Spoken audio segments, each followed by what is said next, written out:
का जन्म होता है तो ग्रंथों में उल्लेख आता है कि कुछ क्षण के लिए नरकों में भी शांति हो जाती है। तो इस प्रकार से प्रभु का जन्म महोत्सव के रूप में, कल्याणक के रूप में मनाया जाता है।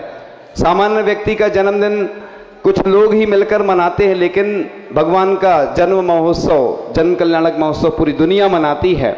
और भगवान का जन्म होते ही शंखनाद, घंटानाद आदि आदि होने लगते हैं। इस प्रकार से यह पंच कल्याणक जो महोत्सव मनाया जाता है तीर्थंकर भगवान के ही मनाए जाते हैं। और ऐसा ग्रंथों में उल्लेख आता है कि दिशाएं जो हैं वह स्वच्छता को प्राप्त हो जाती हैं। और 1008 उनके अंदर ऐसे लक्षण होते हैं। इसी कारण से अपन भगवान के आगे के 1008 लगाते हैं नाम के आगे। ऐसे 900 व्यंजन, तिल तथा 108 सामुद्रिक लक्षण आदि होते हैं। और इसके बारे में और आपको बताया जाएगा विस्तार से। तो इस प्रकार से यह जो पंचकल्याणक महोत्सव होते हैं ये पूरे आत्मा से परमात्मा बनने में जो कारण बनते हैं वह पंचकल्याणक महोत्सव होते हैं। लोगों के मन में एक प्रश्न आता है, पिछले वर्ष भी जहाँ चातुर्मास हुआ पंचकल्याणक की बात आती है तो पंचकल्याणक शुरू होने के पहले कई लोग कहते हैं, ऐसे करते हैं, छोटे रूप में कर लेते हैं क्योंकि लोग सहयोग नहीं कर रहे हैं। और जब होता है तो बस इसलिए जहाँ भी पंचकल्याणक महोत्सव सबसे पहले पात्र चयन जरूर करना चाहिए। अगर पात्र चयन हो जाता तो लोगों के हौसले फिर बुलंद हो जाते। यहाँ का पात्र चयन तो बिल्कुल अद्भुत ही रहा। पात्र चयन होते होते एक पात्र ने बोली ली और तुरंत राशि दे दी। हमने तो बड़े बड़े शहरों में पंचकल्याणक देखे हैं, इंदौर में भी हुए और अन्य नगरों में हुए, लेकिन यहाँ का एक, और अपन को ये सोचना चाहिए पंचकल्याणक जो होते हैं वो किस लिए होते हैं? मंदिर के होते हैं। और जब जहाँ जहाँ मंदिर बन रहे थे तो मंदिर बनते बनते लोगों को बहुत स्थिति खराब हुई। हर जगह लोग दान नहीं देते हैं, लोग भीड़ में दान देते हैं। जैनों की एक खासियत है, हमने देखा जब भी कोई कार्यक्रम होता है ना, भीड़ होगी तो बड़ी बड़ी घोषणाएं हो जाती। लेकिन एक अकृत पुण्य की कथा आती है धन्य कुमार चरित्र में। उसने निर्माल द्रव्य का सेवन किया था, उसके प्रभाव से वह जो भी काम करता था उसको विघ्न बाधाएं आती थी। और बहुत एक बार एक सेठ के यहाँ वह नौकरी करता था, जो पहले नौकर था और सेठ बन गया आज उसी का।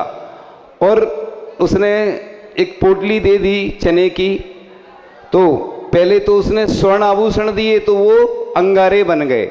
और जैसे ही उसने सोचा कि इसके पुण्य में नहीं है, जैसे कहते हैं ना सिंगिनी का दूध काय में टिकता है?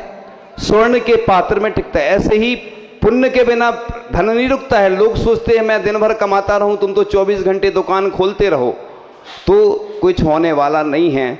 हर कार्य पुण्य से ही होता है।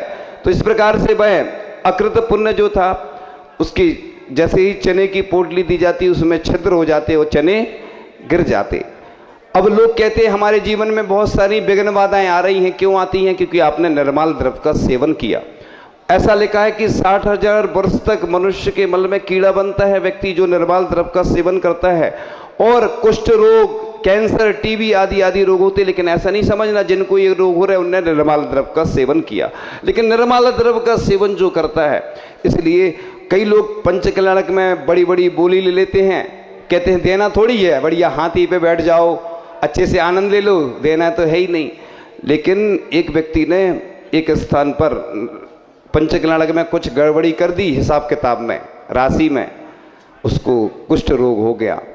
और भी कई उदाहरण हैं जो हम समय समय पर बताते रहते हैं। आज तो फर्स्ट पार्ट में बताएंगे, सेकंड पार्ट अगली जगह बताते हैं, क्योंकि बहुत सारी बातें करना है और पहले से सब बता चुके हैं, लेकिन कुछ नई बातें भी हैं। इस प्रकार से जिनने जो पंचकल्याणक महोत्सव में जो भी राशि बोली है, जिस प्रकार से बोली है उसी प्रकार से देना है। कहते हैं घर, यहाँ से एक चावल का दाना भी अपने घर नहीं ले जाना चाहिए, कई लोग नहीं ले जाते हैं। तो इस प्रकार से अपन को ये पंचकल्याणक महोत्सव सिर्फ प्रदर्शन का नहीं है, ये प्रक्रिया है। क्योंकि जैन दर्शन में किसी भी उसका जो है नाटक नहीं होता है, एक महानाटक होता है। ये प्रक्रिया भगवान बनने की बताई जाती है कि गर्भ में कैसे भगवान आए, जन्म कैसे हुआ, मोक्ष तक की यात्रा इन 6-7 दिन के माध्यम से बताई जाती है। गर्भ कल्याण 2 दिन होता है, घट यात्रा आदि होती है। तो ये भगवान बनने की प्रक्रिया है, क्योंकि आहारचर्या का नाटक नहीं किया जाता, ऐसा अष्टपहड़ ग्रंथ में निषेध किया गया, क्योंकि ये मुनि मुद्रा है। आपने ब्रह्म गुलाल की भी कथा सुनी होगी, और भी कथाएं सुनी कि वो एक बार मुनि बने तो फिर इस मुद्रा को छोड़ा नहीं। तो इस प्रकार से यह पंचकल्याणक हमारे जीवन में कल्याण करने वाले होते हैं, और एक माध्यम होता है कि जैसे परमात्मा भगवान कैसे बने ये दिखाया जाता है। तो इसलिए जो पात्र बनते हैं उनको तो ऊपर से बहुत आनंद आता है, जो नीचे बैठे रहते हैं वो रोते रहते हैं, दुखी होते रहते हैं कि हम पात्र नहीं बन पाए, इसलिए ऐसी व्यवस्था की जाती। ऐसा नहीं सोचना कि सिर्फ जो पात्र बने हैं वो महत्वपूर्ण हैं, नीचे बैठने वाले भी जो इंद्र इंद्राणी बनते हैं वह भी महत्वपूर्ण होते हैं, क्योंकि इंद्र इंद्राणी के बिना पंडाल में शोभा नहीं रहती। जो द्रव्यदाता होते हैं वो भी पुण्य का 6वां हिस्सा उनके पुण्य की झोली में जाता है। इसके साथ साथ जो भोजनशाला में भी जो कार्यकर्ता होते हैं, जो पुण्यार्जक होते हैं, सब महत्वपूर्ण होते हैं, क्योंकि जो पूरा आयोजन होता है ये इसी पंचकल्याणक के निमित्त से होता है। इसलिए जो भी जिन लोगों ने भी इस कार्य में सहयोग दिया है वे सब महत्वपूर्ण हैं, क्योंकि भले ही मंदिर की व्यवस्थाएं अलग अलग हो, लेकिन पंचकल्याणक पूरे विश्व का पंचकल्याणक है। और ये जो 24 समूह शरण बने हैं, एक सोनागिर में बने हैं और दूसरे पूरे भारत में और पूरे विश्व में सिर्फ इसी स्थान पर 24 समूह शरण बने हैं। और 24 समूह शरण के साथ साथ महाराज जी ने प्रेरणा दी, तो रजत वेदी भी 750 वर्ष प्राचीन जो रजत वेदी है वह बन रही है। अभी कुछ दिन पूर्व में वो सुशीला पाटनी आई, वो शांति धारा चल रही थी और बैठी थी, तो जैसे ही भावना उनको बताई कि ये भगवान कमलासन पर विराजमान होंगे और आपको ही कमलासन पर विराजमान करने की स्वीकृति देना है और शांति धारा आपके माध्यम से होगी, तुरंत उन्होंने स्वीकृति दी। और एक समूह शरण जिसमें किसी का दूसरे का नाम था, लेकिन वो उस समय आई और उनने फिर समूह शरण में भी स्वीकृति दी। तो जो पुण्यार्जक होते हैं वो जाने कहाँ से कब कैसे आ जाते हैं, इसलिए भगवान के लिए छत्र भी लगवाना है, चमर भी लगवाना है, सिंहासन भी प्रदान करना है। तो ऐसा नहीं सोचो कि जिन लोगों ने समूह शरण विराजमान, जिन्होंने समूह शरण की स्वीकृति दी, जिन्होंने प्रतिमा विराजमान करती वही करवाएं। ये तो एक माध्यम है, अपन को एक सौभाग्य मिल रहा है। जैसे पिछी परिवर्तन होता है ना, तो 4 महाराज हैं या जितने भी जहाँ महाराज रहते हैं, आरिका रहती हैं, उतनी ही पिछी पुरानी मिलती है एक व्यक्ति को, और 1 साल बाद फिर होता है पिछी परिवर्तन। तो ऐसा बीच में भी कोई अनुकूलता नहीं रहती है, पिछी अनुकूल नहीं है तो बीच में भी बदल सकते हैं। पहले बुंदेलखंड में साधु आते थे और आहार करते थे, लोग अपने घर में पहले से पिछी बना करके रखते थे और चौके में ही पिछी परिवर्तन हो जाता था। पहले लंच में हो जाता था, मंच में होता है, क्योंकि कलश स्थापना है और पिछी परिवर्तन है, इसलिए बड़े रूप में होता है कि लोग देख के संयम ग्रहण करने की प्रेरणा लेते हैं कि जिस प्रकार से इन्होंने नियम लिया है, इनको पिछी मिली, इसी प्रकार से हमें भी मिले। तो जो नई पिछी देते हैं वो भी सौभाग्यशाली होते हैं। ऐसा नहीं सोचो कि सिर्फ पुरानी जिनको मिल गई, क्योंकि वो वर्ष भर महाराज जी उसी पिछिका से कितने सारे जीवों की रक्षा करेंगे, कितने भगवानों को नमोस्तु करेंगे, कितने आचार्य परमेष्ठी, कितने तीर्थ क्षेत्रों की वंदना करते हैं, नमोस्तु करते हैं। तो उस सब का पुण्य आपके खाते में जाता है। इसलिए जो देने वाले होते हैं वो अधिक होते हैं और लेने में सिर्फ एक परिवार को मिलती है। अलग अलग संघों की अलग अलग व्यवस्थाएं रहती हैं, इसलिए भावना सबकी होती है, हमें मिले हमें, लेकिन जिसका पुण्य होता है, जो नियम लेता है, उसको ही पिछिका मिलती है। तो बुंदेलखंड में ऐसी ही परंपरा पहले रही। पहले चतुर्थ काल में साधु रहते थे, तो साधु क्या करते थे, पंख मिल जाते थे, डंडी आदि मिली, अपने पंख से पिच्छी बना लेते थे। उनको दोष नहीं लगता चोरी का, अदत्ता दानम स्त्यम तो लिखा है, लेकिन चूंकि संयम की रक्षा के लिए पिच्छी होती है और आपको इसके बारे में विस्तार से बताया जाएगा। अभी तो शॉर्ट एंड स्वीट्स शॉर्ट्स का ज़माना है, तो शॉर्ट्स में ही आपको बता रहे हैं हाइलाइट्स सिर्फ। तो इस प्रकार से पंच कल्याणक की बात हुई। अब आगे अपन चर्चा करते हैं कि आप ऐसा नहीं सोचना कि महाराज जी, धर्म सागर जी महाराज बोलते नहीं हैं, वो बोल लेंगे, प्रवचन होंगे, क्योंकि भैया जी बार बार बोलते हैं उनसे। आज तो हम निवेदन कर ही रहे हैं कि आज महाराज जी के प्रवचन, हाँ, इंदौर में ओम बोला था, आचार्य ऋषि ने ऐसा संदेश भेजा था कुछ, तो ओम बोला था, और महाराज जी की तरफ से भी पंच कल्याणक की महिमा आपको बता रहे हैं। और महाराज जी की भावना हमेशा अच्छी रहती है इस प्रकार से।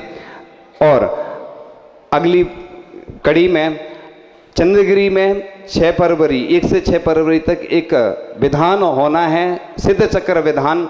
तो वो उसमें 1008 जोड़े सिद्ध चक्र विधान में बैठेंगे, उसकी व्यवस्था आपको अलग से जानकारी दी जाएगी।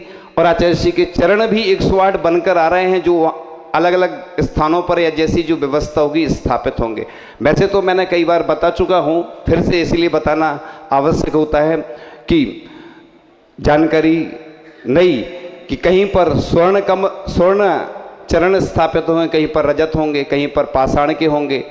ये आचार्य श्री के चरण पूरे देश में विदेश में स्थापित होना है, हर मंदिर में, हर संस्था में। तो आप लोग अपनी भावना अभी से ही प्रेषित करते जाइए, जिससे उसकी व्यवस्था हो सके, क्योंकि आचार्य भगवान ने तो हमें सब कुछ दिया है, हमने उनको क्या दिया। इसी प्रकार से आचार्य ऋषि के जितने ग्रंथ हैं, चाहे पद्यानुवाद हों, चाहे वो हस्तलिखित आचार्य ऋषि ने जो भी ग्रंथ का पद्यानुवाद किया हो, संस्कृत में आदि अनुवाद किया हो, उन सबको भी ताम्र पत्र पर, रजत पत्र पर, स्वर्ण पत्र ऐसे उत्कीर्ण होना चाहिए। और ताड़पत्र पर भी कुछ तो ग्रंथ पहले उत्कीर्ण हो चुके हैं और जारी हैं। तो इस प्रकार से आचार्य भगवान ने हमें बहुत कुछ दिया है, तो उनके नाम से हम क्या कर सकते हैं? तो कम से कम उनके नाम से कुछ ऐसे चिकित्सालय बनाए जाएं, है ना, कुछ स्कूल भी खोले जाएं, जिससे कि आचार्य भगवान तो चले गए हैं, लेकिन वो जो छोड़ के चले गए हैं इतनी, हम हमेशा बोलते हैं कि आचार्य जी जब घर से आए थे तो मारुति से कितने रुपए लिए थे उन्होंने? 150 रुपये। मतलब आचार्य जी के पास कुछ नहीं था, सोचो। और संयम का प्रभाव कि आचार्य जी इतनी संपत्ति छोड़ गए कि अगर अनुमान लगाया जाए तो 15,000 करोड़ की संपत्ति, है ना, आचार्य जी के प्रभाव से, सानिध्य से, मार्गदर्शन से, इससे ज्यादा भी हो सकती है, इतनी सारी संपत्ति। तो देखो, ये होता है संयम का प्रभाव कि आचार्य भगवान ने इतने वर्ष साधना की है। ऐसा कहते हैं कि आचार्य कुंद स्वामी के बाद सबसे ज्यादा सर्वाधिक अगर आचार्य पद पर कोई आसीन हुए हैं तो वो आचार्य श्री विद्यासागर जी महाराज उस पद पर आसीन हुए हैं। तो आचार्य भगवान की यश कीर्ति इस पूरी देश दुनिया में फैलती रहे। तो 6 फरवरी को तो आचार्य श्री का अंतर्राष्ट्रीय स्तर पर अपन को समाधि दिवस, जो आचार्य श्री की समाधि के वर्ष पूर्ण हो जाएगा, तो प्रथम इस बार आ रहा है। तो पूरे जो देश दुनिया में जहां जहां भी हमारी बात पहुंच रही है, तो आप तो अपने ओर से संकेत संदेश भेजना ही, और ये बात सबको बताना है कि अपन को उधर जाकर के उस, महाराज जी ने एक दिन बताया था कि बहनें बता रही थी कि उधर जो भी जाता है, जो अपनी इच्छा करता है, चरण के पास आचार्य जी की जहां समाधि हुई, वो उसकी इच्छा पूरी हो जाती है। तो इस प्रकार से 1 से 6 फरवरी तक तो वो विधान है, और 6 फरवरी को आचार्य जी का पूरे देश और दुनिया में अंतर्राष्ट्रीय स्तर पर ऐसा महासमाधि दिवस मनाएंगे। और आप लोग ऐसे आचार्य जी के चरणों को अपने नगर में, मंदिर में, अन्य जगह स्थापित करें। और जहां भी जो कार्यक्रम होते हैं, तो आप स्मृति चिन्ह के रूप में भी वो मूवमेंटो बना के भी सबको प्रदान करें, जिससे हर घर में, क्योंकि आचार्य जी भले ही आज हमारे बीच में नहीं है, लेकिन हमारे हृदय में तो आज भी आचार्य श्री विराजमान हैं। ऐसा नहीं सोचो कि आचार्य श्री की समाधि हो गई। आज श्रद्धा की आंखों से देखते हैं तो कौन दिखते हैं? भगवान दिखते हैं, जिसके माध्यम से आपके कर्मों की नजरा हो। तो गुरुदेव का नित्य गुणगान करता हूँ, संत के रूप में नहीं पहचान करता हूँ, चलते फिरते तीरथ महान थे बंधुओं, तीर्थंकर समझकर सदा उनका ध्यान करता हूं। तो ऐसे भगवान, आचार्य भगवान हमारे तीर्थंकर बने, ऐसी हमारी भावना है। तो जो जिनेन्द्र देव की पूजा अर्चा स्तुति किया करता है, रथोत्सव प्राण प्रतिष्ठा महोत्सव में दान दिया करता है, जो जीवों के दुख दूर कर सुख से जिया करता है, जन्म जन्मांतर में प्रतिदिन उनके घर धन वैभव विजय का बाजा बजा करता है। तो ऐसे प्रभु का आज जन्म हुआ है और प्रभु के जन्मोत्सव पर जन्म का महोत्सव सब लोग मनाएंगे। आप लोग क्या करते, जब भी भगवान का जन्म कल्याणक होता है तो ऐसे ही मना लेते। अपना बर्थडे हो तो कैसे मनाते हैं, सबको बुलाते हैं, पार्टी देते हो। भगवान का जन्म कल्याणक ऐसे ही रूखा सूखा मना लेते। जहां जहां जब भी पंच कल्याणक हो तो पूरे नगर में गरीबों को वस्त्र वितरण होना चाहिए, औषधि वितरण होना चाहिए, वृक्षारोपण होना चाहिए और मिठाई बांटना चाहिए अच्छे से। अपने बर्थडे पे भले ही नहीं बांटो, क्योंकि महाराज जी बोलते हैं कि जितने वर्ष के हो गए उतने कलशों से अभिषेक करो, उतने शास्त्र का दान करो, उतने श्रीफल चढ़ाओ, उतने दीपक से आरती करो। अपने जन्म दिवस पर इस प्रकार से करना चाहिए। और भगवान का जब जन्म कल्याणक महोत्सव होता है तो ऐसे मिष्ठान वितरण करना चाहिए। इससे क्या होता है कि लोगों को भी अच्छा लगता है, उन्हें भी मालूम चल जाता है कि आज भगवान का क्या है, जन्म कल्याणक है। जन्म महोत्सव बड़े ठाट वाट से मनाना चाहिए। क्या होता है अपने मंदिर में, क्या होता है जब भी कोई कार्य होता है तो कंजूसी करते हैं कई लोग। कमेटी में कुछ लोग कंजूसी करते हैं कि जैसे उनके पिताजी का लग रहा हो। तुम तो अच्छे से बांटा करो, लेकिन अनर्थ दंड नहीं होना चाहिए, फालतू खर्च नहीं होना चाहिए। कोई भी आयोजन हो तो बिल्कुल यानी बिल्कुल भी उसमें व्यर्थ का जो पैसा खर्च करते वो बिल्कुल नहीं करो। आचार्य श्री भी हमेशा बोला करते कि अपव्यय नहीं होना चाहिए धन का। धन इसलिए आता है, जैसे भोजनशाला इधर निःशुल्क रखी गई, क्यों रखी गई, जिससे कि लोग अच्छे से धर्म ध्यान करें, इसलिए निःशुल्क रखी गई उसमें।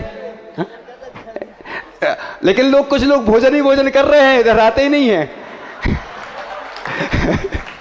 तो इसलिए निःशुल्क का दुरुपयोग नहीं करना। देखो पूरे देश दुनिया के लोग भी आ जाएंगे तो यहाँ पर व्यवस्था हो जाएगी, इसलिए वो। और आप लोग जहां से भी जो आते हैं अपन को राशि देना चाहिए। पूजन की भी तरफ अपन चढ़ा रहे हैं तो उसकी भी राशि दो, भोजन की दो, जिससे आपको वो दोष नहीं लगे। लेकिन अपन कोशिश ये करें जहां भी आगे भी पंचकल्याणक होना है वहां पर निःशुल्क ही भोजनशाला रखी जाए।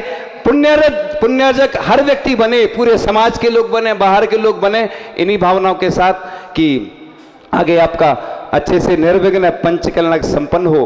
और रजत वेदी में जिन जिन लोगों ने जो राशि बोली है या जो रजत बोला है उनने दिया नहीं है तो वेदी कैसे बनेगी। वेदी तो कंप्लीट होने वाली है।